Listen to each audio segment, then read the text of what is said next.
dalam pembahasan kitab Nurul Hidayah fi Tartibi Al-Ahwal Al-Ukhrawiyah. Dan pada pertemuan yang lalu yang terakhir kita bahas adalah tentang 4 orang yang mereka semuanya beralasan kepada Allah Subhanahu wa taala bahwa mereka tidak berhak disiksa oleh Allah karena mereka di dunia tidak pernah mendapatkan penjelasan tentang Islam. Yaitu yang pertama adalah Al-Asam, orang yang tuli, kemudian Ahmak, orang yang pandir atau orang yang gila, kemudian Harim, orang yang pikun, kemudian orang yang mata fi fatrah, mati pada saat masa fatrah. Nah, 4 orang ini semuanya akan diuji oleh Allah Subhanahu wa taala, yaitu disuruh untuk masuk ke dalam neraka. Kalau mereka taat kepada Allah, maka justru mendapatkan kenikmatan ketika masuk ke dalam neraka tersebut, karena nerakanya menjadi seperti apinya Nabi Ibrahim alaihissalatu wassalam, menjadi dingin dan selamat. Tapi kalau tidak mau taat kepada Allah Subhanahu wa taala, maka mereka akan disiksa ke dalam api neraka. Nah, itu yang terakhir kita bahas kemarin hadis nomor 14. Maka sekarang kita lanjutkan hadis yang ke-15. فقال المؤلف حفظه الله تعالى ونفعنا به وبعلومه في الدارين آمين. الحديث الخامس عشر, hadis yang ke-15, tatayurus suhuf, terbangnya catatan-catatan amal. An Abi Hurairah radhiyallahu anhu qala qala Rasulullah sallallahu alaihi wasallam, yu'radun nasu, dihadapkanlah para manusia itu, yaumal qiyamah, pada hari kiamat, thalatha aradatin, sebanyak 3 kali penghadapan. Fa amma ardatani, adapun 2 penghadapan, maka yang pertama adalah fajidalun, maka adalah membantah. Yang kedua adalah wa ma'adhiru, dan menyampaikan uzur atau alasan. Wa ammal ardatu, adapun penghadapan ats-tsalitsatu, yang ketiga, fa inda dzalika, maka pada saat itulah, tatirus suhufu, terbang catatan-catatan amal, fil aidi, pada tangan-tangan manusia. Fa akhidun, maka ada yang memegang, ya ada yang mengambil catatan amal tadi, biyaminihi, dengan tangan kanannya, dan itu disebut ashabul yamin. Wa akhidun, dan ada yang memegang atau mengambil, bishimalihi, dengan tangan kirinya, dan itu disebut ashabus shimal. Hadis diriwayatkan oleh At-Tirmidzi, dan dia mengatakan, wala yasihhu hadzal hadis, tidaklah sahih hadis ini, min qibali annal Hasana, karena Hasan Al-Basri, lam yasma' min Abu Hurairah, tidak mendengar dari Abu Hurairah radhiyallahu anhu. Jadi sanadnya munqati' atau terputus. Wa fi Zawaid, dan di dalam kitab Zawaid karya Al-Haythami, dia mengatakan rijalul isnadi thiqat, rawi-rawi sanad ini adalah orang-orang yang terpercaya, termasuk Hasan Al-Basri tadi terpercaya, lakinnahu munqati', akan tapi hadis ini munqati', yaitu sanadnya terputus. Nah, maka sepantasnya di sini hadisnya dibubui kata-kata wa ruwiya, diriwayatkan, untuk tanda bahwa hadis ini derajatnya dhaif menurut Al-Imam At-Tirmidzi dan juga Al-Haythami. Tapi kita lihat dulu apakah Syekh Albani mensahihkannya ataukah tidak. Nah, ternyata di sini pun juga Syekh Albani mendhaifkannya. Ya, jadi pendhaifannya cukup kuat, maka sehingga di sini mestinya ditambahi ruya, ya, diriwayatkan, yaitu hadisnya derajatnya dhaif. Kaum muslimin rahimani wa rahimakumullah, yang dimaksud dengan yu'radu, dihadapkan, yaitu dihadapkan kepada Allah Subhanahu wa taala. Dan ini disebutkan oleh Allah di dalam Al-Qur'an, yauma yaqumun nasu lirabbil alamin. Pada hari manusia berdiri kepada pemelihara seluruh alam. Ini disebutkan pada surah Al-Mutaffifin ayat yang ke-6. Maka secara umum makna hadis ini adalah sahih, bahwa manusia pasti menghadap kepada Allah Subhanahu wa taala, bahkan akan langsung bicara dengan Allah tanpa ada penerjemah antara hamba dengan Allah Subhanahu wa taala. Yang dimaksud jidalun, membantah, yaitu manusia membantah terhadap Allah Subhanahu wa taala. Mereka mengatakan, saya tidak melakukan ini, saya tidak melakukan itu, saya tidak melakukan kekafiran kepadamu, saya tidak melakukan kesyirikan kepadamu. Nah, itu jidal. Kemudian ma'adzir, alasan-alasan, yaitu mereka mengakui, ya, mereka mengakui, betul kami melakukan ini, betul kami melakukan itu, tetapi kami punya alasan begini, kami punya alasan begitu. Jadi manusia menelan ludahnya sendiri berarti, ya. Awalnya dia membantah, akhirnya dia mengakui, tapi kemudian menyampaikan udzur-udzur.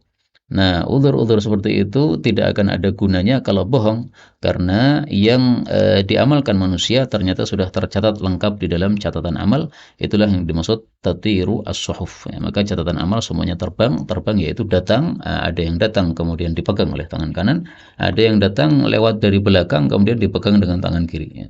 Dan ini disebutkan dalam Al-Quran, Allah Subhanahu Wa Taala mengatakan, wara'a dhahrihi, dia mendapatkan catatan amalnya dari belakang punggungnya pada surat Insyiqaq ayat 10.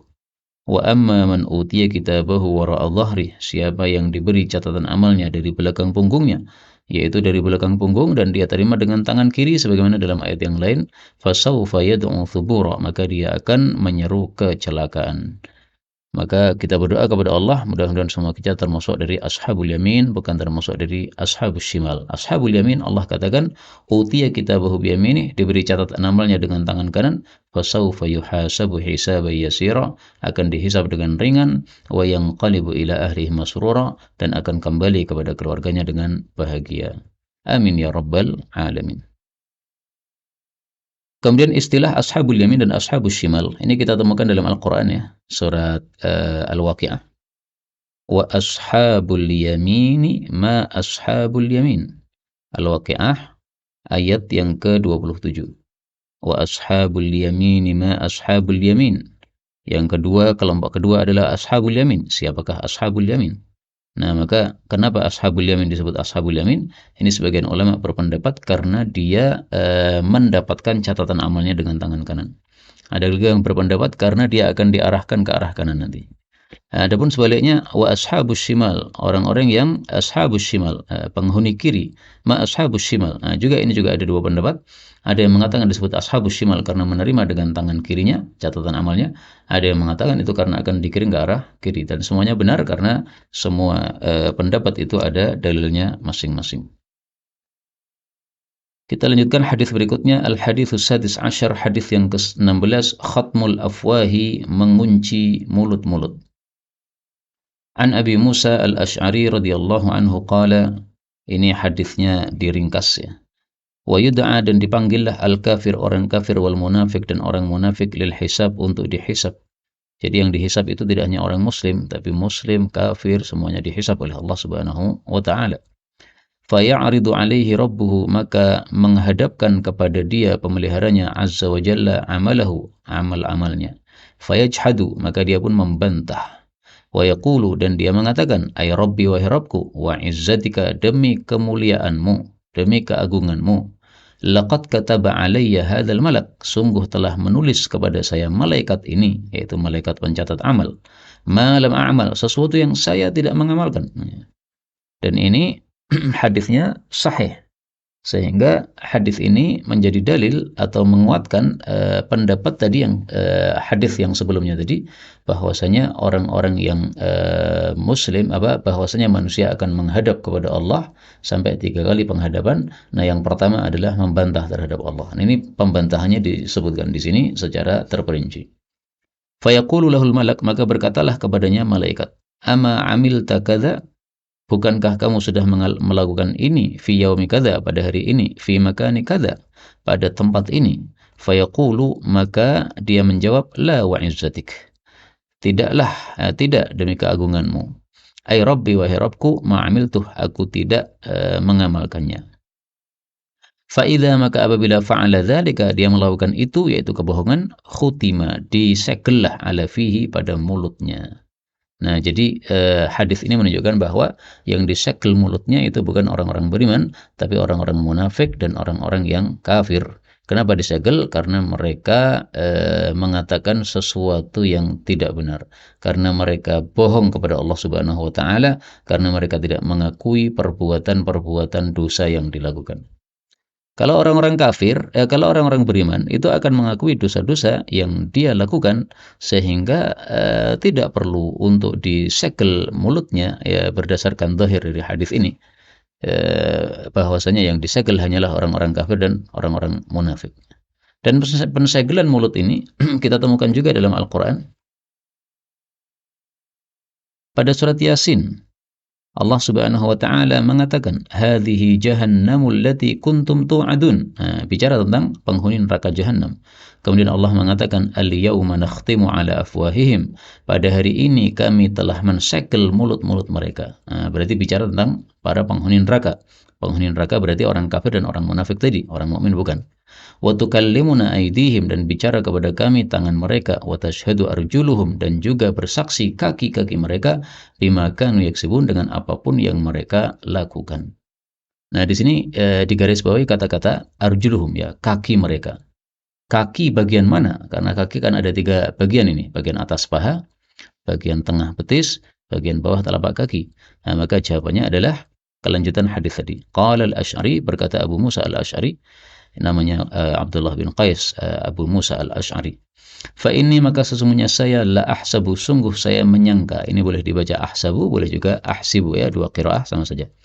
Awwala ma yantiqu, pertama yang bicara, minhu dari manusia, adalah fakhidahu, pahanya, al-yumna, yang kanan. Hadis diriwayatkan oleh Ibnu Abi Hatim. Dan hadis ini disebutkan di dalam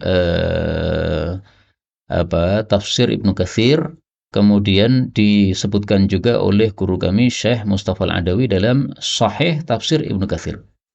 Artinya hadis ini menurut Syekh Mustafa Al-Adawi termasuk hadis yang sahih.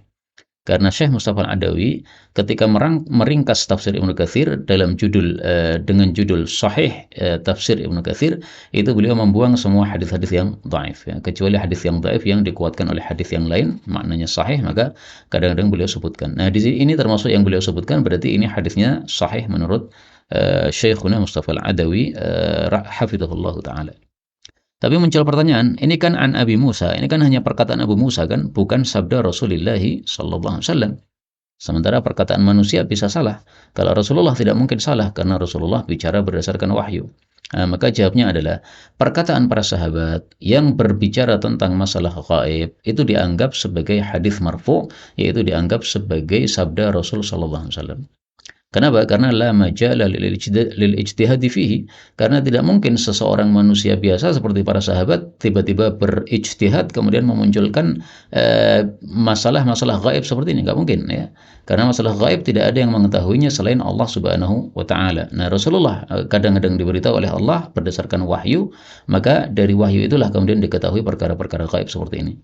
Nah, maka ringkasnya, kalau ada seorang sahabat Nabi yang dia bicara masalah gaib dan sanadnya sahih, maka hadisnya secara umum bisa diterima sebagai sabda Nabi sallallahu alaihi wasallam, karena pasti sumbernya dari Nabi sallallahu alaihi wasallam.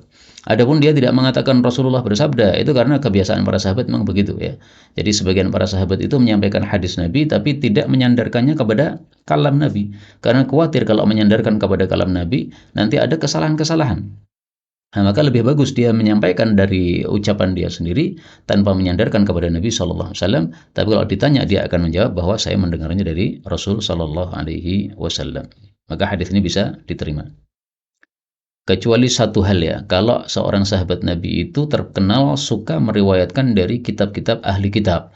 Misalnya Ibnu Abbas, dia banyak membaca dari riwayat ahli kitab, atau banyak meriwayatkan dari Israiliyat, riwayat-riwayat dari ahli kitab. Nah, begitu dia bicara masalah gaib tentang berkaitan dengan kisah-kisah para nabi dan sebagainya yang berbau Israiliyat, nah di situ dia riwayatnya tidak diterima. Tapi Abu Musa ini setahu saya tidak termasuk yang terkenal sebagai orang yang suka meriwayatkan dari ahli kitab. Maka secara umum hadisnya bisa diterima. Kita lanjutkan al-haditsus sabi' asyar, hadis yang ke-17, al-hisab, penghisaban. An Abdullah radhiyallahu anhu qala qala Rasulullah sallallahu alaihi wasallam, awwalu ma yuhasabu, pertama yang dihisab, bihi dengannya, al-abdu seorang hamba, adalah as-salatu, amalan salatnya. Wa awwalu, dan pertama, ma yuqda, apa yang diputuskan bainan nasi, di antara manusia, adalah fid dima, dalam masalah darah, yaitu pembunuhan. Hadis diriwayatkan oleh Imam Nasa'i, dan asy-syatr tsani, bagian yang kedua, itu muttafaqun alaih. Bagian yang kedua maksudnya ini, awwalu ma yuqda bainan nasi fid dima, ini juga diriwayatkan oleh Bukhari dan Muslim. Tapi kalau bagian pertamanya tentang salat, itu tidak diriwayatkan oleh Bukhari dan Muslim. Tapi semuanya sahih ini. Hadis ini menunjukkan bahwa hisab itu penghitungan amal manusia itu pertama dimulai ternyata masalah salatnya dulu. Nah, kalau salatnya bagus, maka nanti akan beruntung orang yang dihisab tersebut. Tapi kalau salatnya jelek, nanti bisa celaka orang yang dihisab tersebut. Sebagaimana disebutkan dalam hadis yang lain. Ya.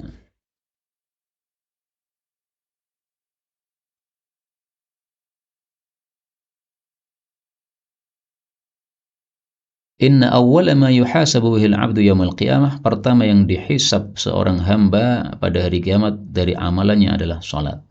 Dan ini menunjukkan bahwa amalan yang paling utama adalah salat, dan itulah sabda Nabi dalam kitab Sunan, khairu a'malikumus shalah, amal terbaik untuk kalian adalah salat. Maka yang dihisab pertama kali adalah salat. Fa in saluhat, kalau salatnya bagus, faqad aflah, maka dia beruntung, wa anjah, dan sukses.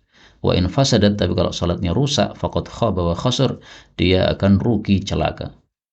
Wa in intaqasa min faridatin, kalau ada kekurangan pada salat fardunya, maka Allah mengatakan, perhatikanlah apakah hambaku ini punya salat tatawwu, salat sunnah. Lalu Allah menyempurnakan dengan salat sunnahnya tadi apa yang kurang dari salat fardunya. Tsumma yakunu sa'iru amalihi ala dzalik, kemudian seluruh amalnya akan diperlakukan seperti itu. Artinya puasa Ramadan juga begitu. Ketika ada kekurangannya, maka Allah akan bertanya kepada para malaikat, lihatlah apakah hamba ini punya puasa sunnah atau tidak.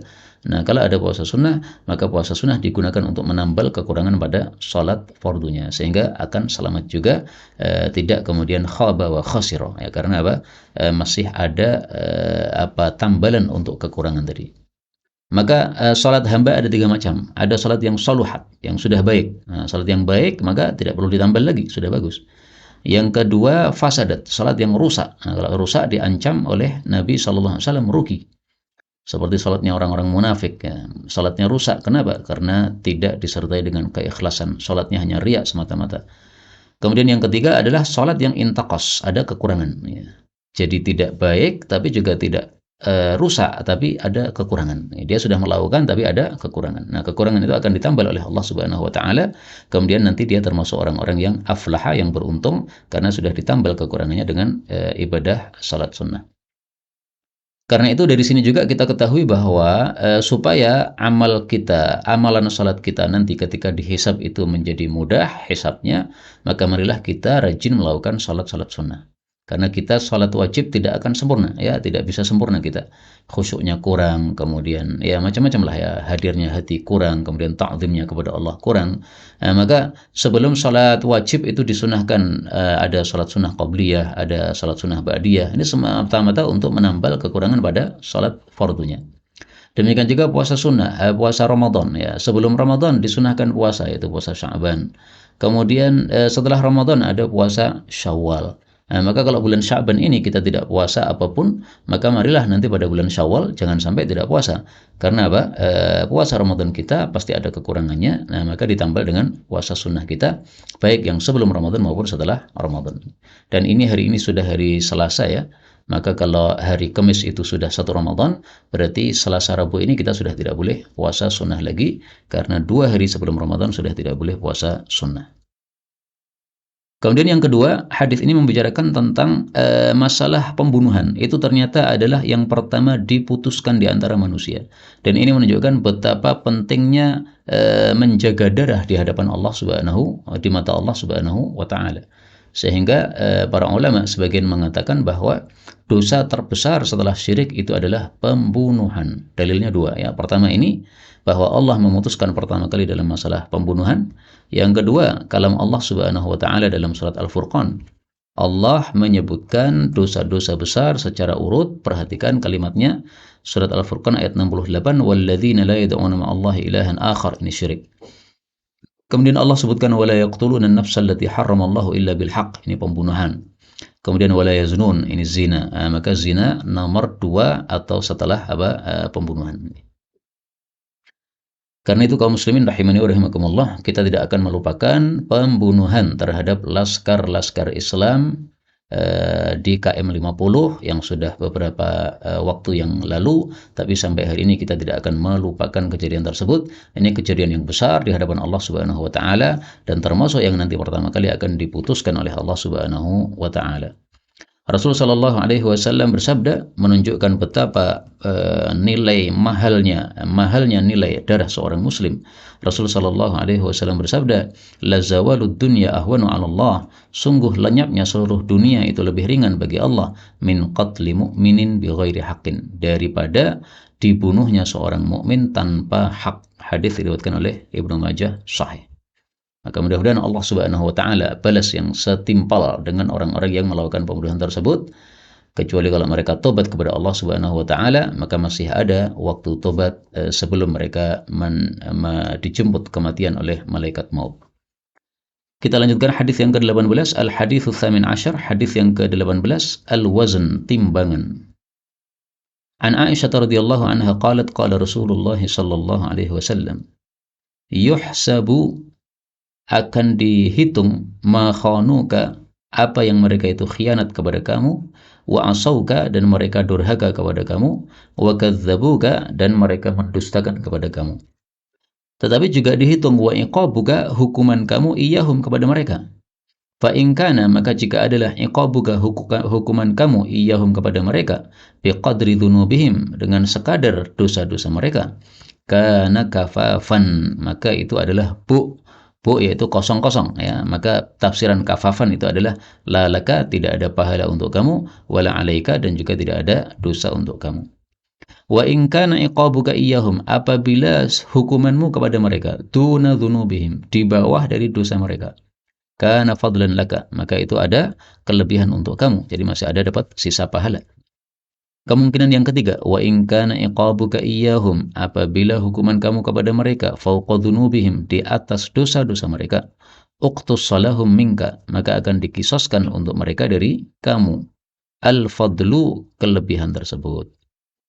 Kemudian Rasulullah menjelaskan ayat Quran, ama taqra'u kitaballah, bukankah kamu membaca kalam Allah, yaitu kitabullah Al-Quran. Wa nada'ul mawazinal qista liyaumil qiyamah, dan kami meletakkan timbangan-timbangan yang adil pada hari kiamat nanti. Fala tudlamu nafsum syai'a, maka tidaklah dizalimi suatu jiwa sedikit pun. Ini syai'a kalau dibaca dengan berhenti begini, ini boleh dibaca dengan bacaan syai'a, ya, syai'a. Tapi harus berhenti, ya. Kalau tidak berhenti tetap syai'a. Wa in kana mithqala habbatin, meskipun hanya seberat habbatin, satu biji, min khardal, dari biji sawi, ataina biha, kami pun tetap akan mendatangkannya, wa kafa binal hasibin, dan cukup kami sebagai penghisab. Itu kelanjutannya pada surat Al-Anbiya ayat 47. Rawahu Tirmidzi, diriwayatkan oleh Tirmidzi, wa kharrabah, dan dia menganggap hadis ini gharib, wa sahahahu Al-Albani, dan Syekh Albani mensahihkannya, wa fihi kisah, dan di dalam hadis ini ada kisahnya. Jadi kisahnya ini, seorang sahabat Nabi SAW datang. Kemudian dia cerita, ya Rasulullah, saya punya budak-budak. Budak-budak ini kadang khianat kepada saya, kadang durhaka kepada saya, kadang mendustakan saya. Ya akhirnya saya hukum mereka, saya cambuk atau diapakan, ya.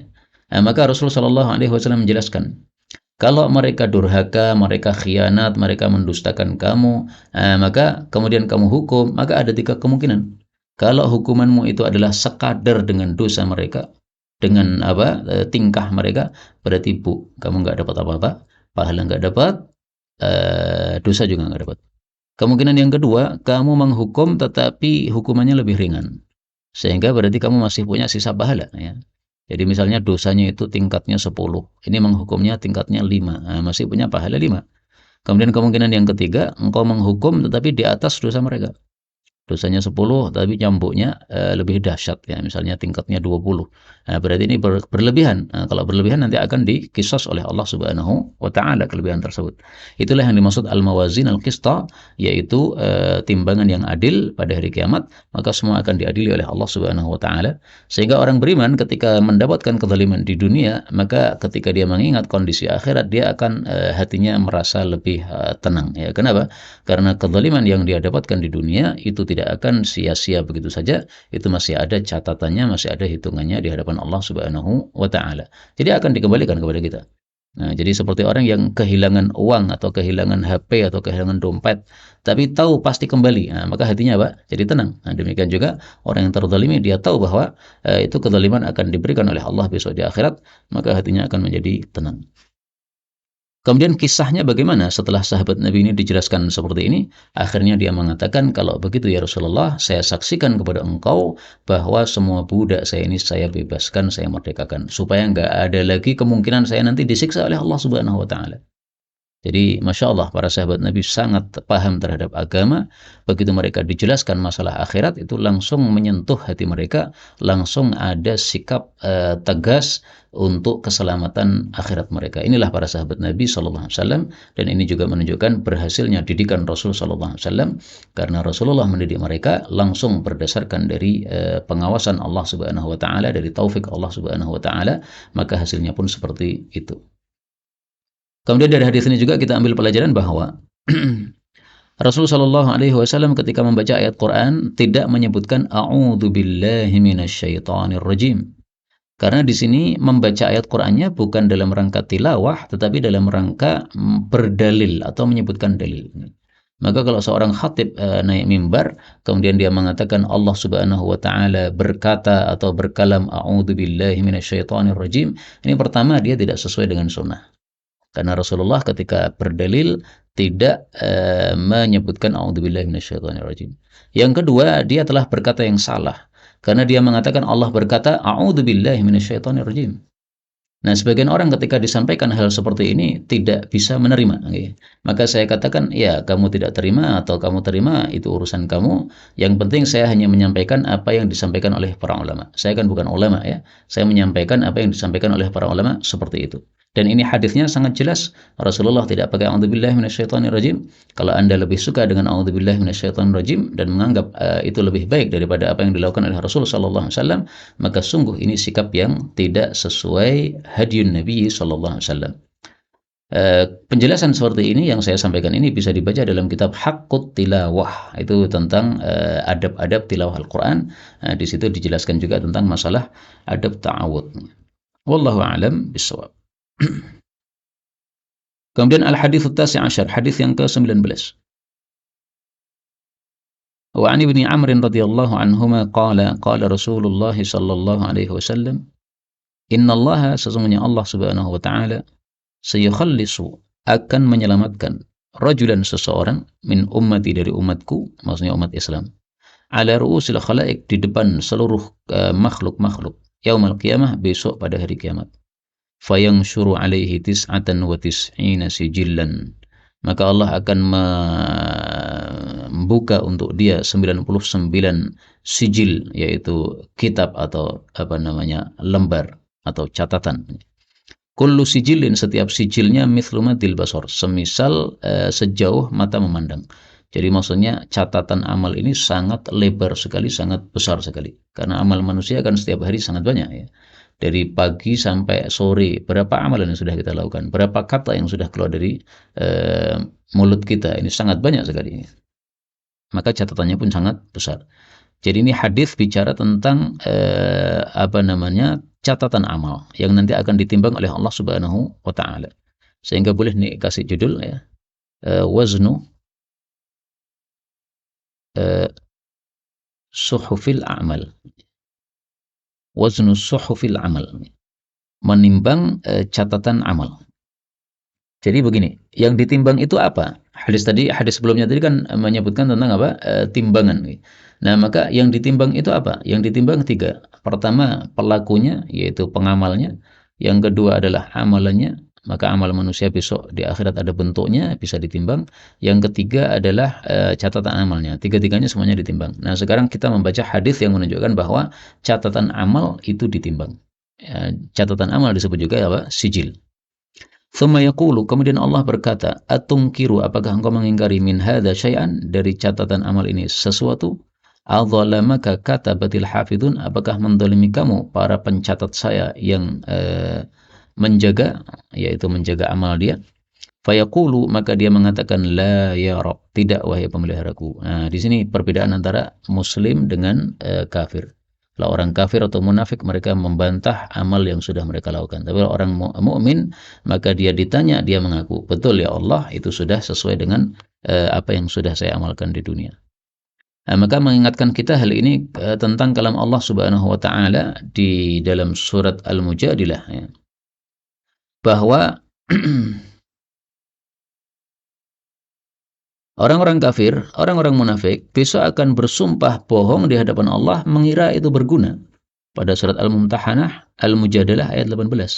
Yauma yab'atsuhumullahu jami'an. Pada hari Allah akan bangkitkan mereka semua. Fayahlifuna lahu kama yahlifuna lakum. Lalu mereka bersumpah kepada Allah seperti bersumpah kepada kalian. Maksudnya sumpah bohong. Sebagaimana dulu di dunia bersumpah bohong, maka besok di akhirat mereka akan bersumpah bohong. Wa yahsabuna annahum ala syai'. Mereka kira itu berguna. Ya, kalau di dunia kan memang sumpah bohong mereka berguna, menyebabkan mereka tidak dibunuh oleh Nabi SAW. Tetapi ketika di akhirat mereka mengira itu adalah berguna, Allah katakan ala innahum humul kadzibun. Enggak mungkin mereka diselamatkan oleh Allah Subhanahu wa taala. Nah, kita lanjutkan hadisnya. Fayaqulu, maka Allah pun bertanya, afalaka udhrun, apakah kamu punya udhur? Fayaqulu, maka dia mengatakan, la ya Rabb, tidak wahai Rabbku. Nah, beda lagi yang kedua ya. Orang-orang kafir mereka setelah mengakui kemudian menyampaikan alasan-alasan, tapi orang mukmin tidak. Saya enggak punya udhur, udah saya ngaku aja salah. Fayaqulu, maka Allah mengatakan, bala ya innalaka indana hasanah, sesungguhnya kamu memiliki di hadapan kami satu kebaikan yang besar. Tan ini kan tanwin ya, maka ini menunjukkan apa? Ta'zim, menunjukkan besar. Fa innahu, maka sesungguhnya la dzulma 'alaikal yaum, tidak ada kezaliman untukmu pada hari ini. Fatakhruju bitaqatun, lalu keluarlah satu kartu, fiha, di dalam kartu itu ada ucapan, ada tulisan asyhadu an la ilaha illallah wa asyhadu anna muhammadan 'abduhu wa rasuluh. Fayaqulu, maka Allah berkata, uhdur waznak, kamu datang ke dalam timbanganmu sana. Fayaqulu, maka dia bertanya, ya Rabbi, ma hadhil bitaqah, apa fungsinya kartu ini, ma hadhihi sijallat, berhadapan dengan catatan-catatan amal yang banyak ini, yang 99 tadi ya. Faqala, maka Allah menjawab, innaka la tudlam, tenang saja kamu tidak akan dizalimi. Qala, Nabi mengatakan, fatudu'u sijillat, lalu diletakkanlah catatan-catatan amal tadi fi kaffatin, dalam satu sisi timbangan, wal bitaqah, dan kartu la ilaha illallah fi kaffatin, dalam sisi yang lain. Fatashat, maka menjadi ringanlah as-sijillat, catatan-catatan amal tadi, wa thaqulat, dan menjadi beratlah al bitaqah, yaitu kartu la ilaha illallah. Kenapa? Fala yathqulu, maka tidak akan bisa menjadi berat, ma'asmillah, berhadapan dengan nama Allah, syai'un, sesuatu apapun juga. Jadi maksudnya kartu ini kan kartu la ilaha illallah. Nah, sementara di sini catatan amal manusia campur baur. Nah, maka sesuatu yang ada la ilaha illallah tidak akan bisa terkalahkan dengan selain la ilaha illallah. Hadis ini diriwayatkan oleh At-Tirmidzi dan beliau mengatakan hadis ini hasan. Wal bitaqah, dan bitaqah itu artinya al-qit'ah, potongan ya, jadi potongan kertas atau apa namanya, paling bagus ya kartu tadi ya. Kaum muslimin rahimani wa rahimakumullah, hadis yang agak panjang ini dan ini saya ringkas. Ini hadisnya disebut sebagai haditsul bitaqah, hadis tentang kartu. Para ulama fikih dalam masalah orang yang meninggalkan salat itu berbeda pendapat. Nah, maka dikaitkan dengan haditsul bitaqah ini. Sebagian ulama berpendapat bahwa orang yang meninggalkan salat tanpa dibeda-bedakan bagaimana dia meninggalkannya itu adalah kafir, sehingga dia murtad. Dan ini pendapat mazhab Hambali. Pendapat yang kedua, ini pendapat mayoritas para ulama, bahwa orang yang meninggalkan salat itu dibagi dua. Kalau dia meninggalkannya karena mengingkari kewajiban salat, berulah kafir, murtad. Karena mengingkari kewajiban adalah apa? Murtad. Yang kedua adalah orang yang meninggalkan sholat bukan karena mengingkari kewajiban, tapi semata-mata karena kemalasan saja.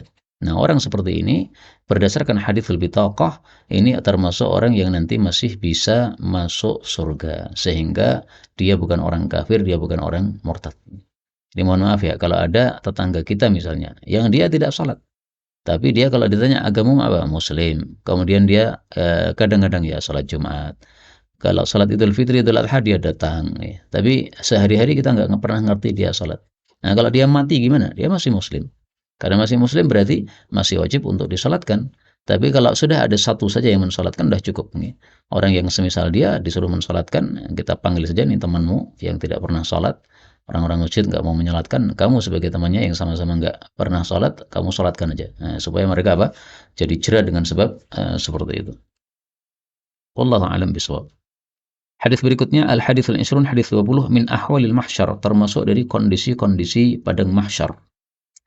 An Abi Sa'id, dari Abu Sa'id Al-Khudri, an Nabi sallallahu alaihi wasallam qala, likulli ghadirin, untuk setiap orang yang berkhianat, liwaun, ada bendera, indastihi, pada pantatnya, yaumul qiyamah, besok pada hari kiamat. Hadis muttafaqun alaih, dan lafal ini milik Imam Muslim. Kata-kata indastihi, pada pantatnya, ay khalfa dhahri, yaitu di belakang punggungnya, ihanatan, sebagai bentuk penghinaan untuk mereka. Jadi ini kebiasaan orang Arab ya, kalau sesuatu ditaruh di pantat itu berarti apa? Penghinaan. Pantat di pukul, ini adalah penghinaan. Hadis ini menunjukkan bahwa salah satu kondisi padang mahsyar adalah nanti ada orang-orang yang mereka membawa bendera-bendera. Ada yang bendera kemuliaan seperti Nabi Muhammad SAW membawa liwa'ul hamdi, bendera pujian, dan ini bendera yang paling mulia. Ada orang-orang yang bendera ditancapkan di belakang punggungnya, di dekat pantatnya, ini sebagai penghinaan untuk dia. Itu adalah tanda bagi orang-orang yang mereka melakukan ghadr, yaitu ketika melakukan perjanjian antara seseorang dengan orang yang lain, kemudian dia mengkhianati. Dan kata-kata ghadr ini menurut sebagian ulama adalah khusus untuk masalah perang saja. Tapi kata Imam Munawi, wa tafsiruhu bil a'am atam, ditafsiri secara umum lebih sempurna. Karena tidak ada kata-kata di sini berkhianat dalam masalah perang, maka enggak harus dalam masalah perang ya, dalam masalah apa saja. Jual beli tanah misalnya, kemudian sudah berjanji misalnya melunasi, ternyata tidak melunasi tapi malah barangnya dibawa lari. Ya. Ini berarti ghadr. Nah, ghadr seperti ini nanti akan ditancapi bendera oleh Allah Subhanahu wa taala untuk mempermalukan dia di hadapan semua makhluk yang ada di padang mahsyar. Dan itulah salah satu contoh apa yang disebutkan dalam Al-Quran. Allah mengatakan pada surat At-Tariq ayat yang ke-9, yauma, pada hari, tubla, ditampakkan, asrair, rahasia-rahasia. Termasuk korupsi, ya, korupsi termasuk ghadir, dia mengkhianati. Maka para koruptor tampaknya nanti termasuk orang-orang yang ditancapi bendera oleh Allah Subhanahu wa taala karena dia telah melakukan ghadrah atau pengkhianatan terhadap harta rakyat. Wallahu a'lam bishawab. Kondisi yang lain tetapi tidak disebutkan dalam buku ini, kondisi padang mahsyar, yaitu sabda Nabi SAW tentang orang yang poligami. Man kanat lahum ra'atan, barang siapa yang punya dua istri atau lebih, famala ila ihdahuma, lalu condong kepada salah satunya saja, jaa yaumal qiyamati wa shiquhu ma'il, maka dia datang pada hari kiamat dalam keadaan kondisi badannya miring. Nah, jadi kalau di akhirat miring-miring gini, ini berarti apa? Di dunia dulu dia tidak adil terhadap istrinya padahal dia berpoligami. Karena itu dalam Islam poligami hukumnya adalah boleh, tetapi wajib di dalam memberikan nafkah kepada kedua istrinya atau memberikan jatah bermalam kepada kedua istrinya harus adil sama rata. Kalau tidak adil maka syikuhu ma'il, ya. Kecuali kalau ada kesepakatan, misalnya seorang suami menikahi istri yang kedua dengan sepakat, saya nggak bisa membagi adil kepada engkau dalam hal bermalam misalnya karena kondisi misalnya, dan dia rela. Nah, kalau rela nggak ada masalah, karena itu berarti dia merelakan haknya terhadap istri yang lain. Inilah kaum muslimin rahimani wa rahimakumullah, beberapa hadis yang dapat kita pelajari pada sore hari ini. Insyaallah hadis berikutnya 21 sampai 25 kita lanjutkan pada waktu yang akan datang insyaallah taala. Wallahu a'lam bishawab. Walhamdulillahirabbil alamin. Wassalamualaikum warahmatullahi wabarakatuh. Ada pertanyaan? Baik, silahkan.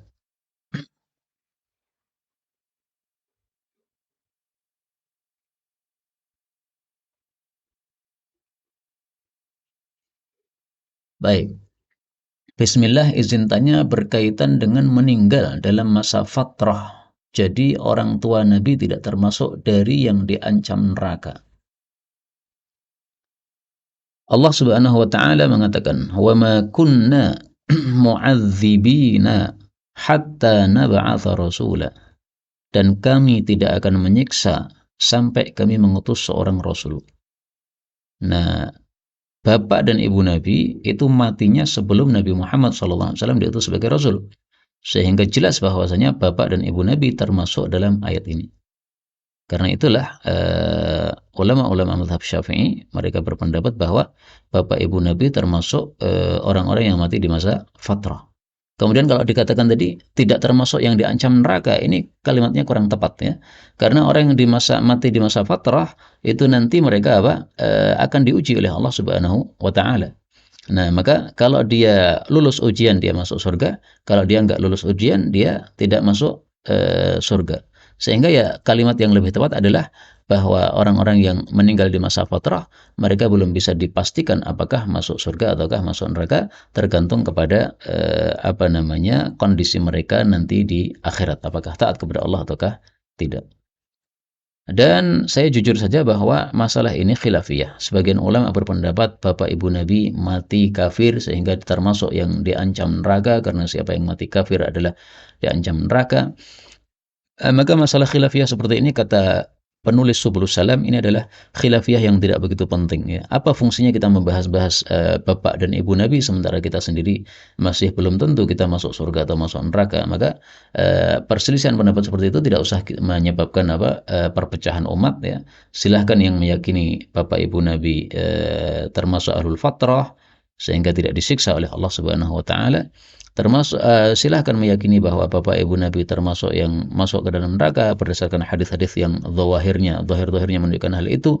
Silahkan pendapat masing-masing nanti bertanggung jawab dengan pendapatnya masing-masing di hadapan Allah Subhanahu wa taala. Kalau saya pribadi termasuk yang mengikuti pendapat ayat ini, wa ma kunna mu'adzibina hatta nab'atsa rasula. Maka bapak ibu Nabi ahlul fatrah, nggak bisa kita katakan sebagai ahli neraka. Tapi mereka mati dalam keadaan kafir, tapi karena kafirnya di masa fatrah, maka kafir di masa fatrah berbeda dengan kafir di masa kenabian. Wallahu a'lam bishawab. Cukup ya, subhanakallahumma rabbana bihamdik asyhadu an la ilaha illa anta astaghfiruka wa atubu ilaik.